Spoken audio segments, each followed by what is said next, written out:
माझे नाव संचिता राजेंद्र सपाट, इयत्ता 9वी। माझ्या एकपात्री अभिनयाचे नाव आहे स्त्री भ्रूण हत्या।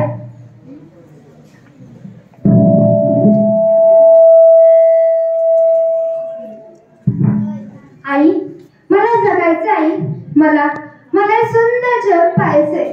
आई, मला मारू नको ग, मला मारू नको। आई, मी परी बोलते, तुझी परीच म्हणतेस ना ग तुम्हाला? पण मी तुला आई तरी कसं ग बोलू? अगं, कुणी कुणाला उगाच भेटत नाही, तर ते त्यांचे जन्मोजन्मीचे ऋणानुबंध असतात। असे आपले ऋणानुबंध आहेत का ग, की ज्याने आपण भेटलो आणि आता दुरावलोही? असो, कालच मी तुझं आणि बाबांचं बोलणं चोरून पोटातच ऐकलं। विशेषतः आजी आजोबांची इच्छा नाही ना ग माझा जन्म व्हावा म्हणून। सांग ना आई, सांग ना। बाबा, तुम्हाला आवडते ना हो लेक माझी लाडकी बघायला?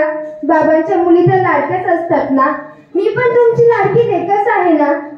बाबा, सांगा ना, तुम्ही आईला दवाखान्यात का घेऊन गेला होता? किती मोठमोठ्या मशिनी होत्या तिथे, आणि त्यात मी किती छान दिसत होते ना। बाबा, सांगा ना, बोला ना। आजी, तुझ्या आईला ते औषध का ग दिलं? किती कडू होतं का ते? अगं, असं देत जाऊ नको, मला त्रास होत होता, मला गुदमरून येत होतं। अगं, तू पण एक मुलगी म्हणून जन्माला आलीस ना, मग माझं स्वागत तू नाही करणार तर मग कोण करणार? सांग ना आजी, सांग ना। आई, तुने ते औषध का ग घेतलं? किती कडू होतं का ते? अगं, असं घेत जाऊ नको, मला त्रास होत होता, मला गुदमरून येत होतं।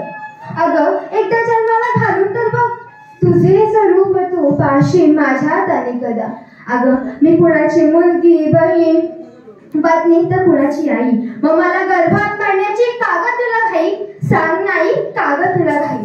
अगं आई, मला समजते तुझी कोंडी, तुझी घुसमट, पण मी मुलीच त्रास देणार नाही। मी खर्चाचं म्हणशील तर मला नवीन कपडे नको, मी ताईचे जुने कपडेच वापरणार। मी शाळेत जाईन, ताईचे जुने दप्तर वापरेन, ताईच्या जुन्या खेळण्यांनीच खेळणार, आणि मी शिकून खूप मोठी होईल आणि मीच माझ्या हुंड्याची तयारी करणार। आई, तू उद्या मला काढण्यासाठी दवाखान्यात जाणार, याचं दुःख मानू की तू आता काही क्षण माझ्या सोबत आहेस याचा आनंद? आई, खरं सांग, मला उद्या काढून टाकल्यावर तुला माझ्या हातात नाही येणार का? सांग नाही, बोल ना, बोल। नुसतं स्त्री भ्रूण हत्या थांबवून काय होणार? कोण घेणार मुलींच्या संरक्षणाची जबाबदारी? अशावेळी मला गदर व्हावा वाटतो या झोपलेल्या मनाचा। लढा माझ्या अस्तित्वाशी, विचारायचे माझ्या अस्तित्वाला आणि रेणुकाला सुद्धा, की आजपर्यंत आपण एवढे नटलो, सजलो, खरंच त्यात आपण समाधानी आहोत का? नाही ना।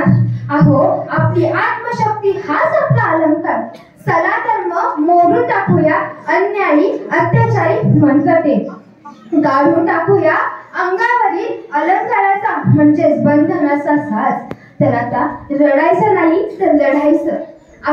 या जन्मातल्या दुर्योधनाच्या अवलादीची कमी नाही। या जन्मातल्या दुर्योधनाच्या अवलादीची कमी नाही। वाचवायला येईल कोणी कृष्ण जरी, याची सुद्धा हमी नाही। कोणी वाचवायला येईल कृष्ण जरी, याची सुद्धा हमी नाही। बांगड्या घातल्या माणुसकीने मदतीसाठी तू ओढू नकोस। ऐक मुली तुला सांगते, पिंजऱ्यातच तू फडफडू नकोस।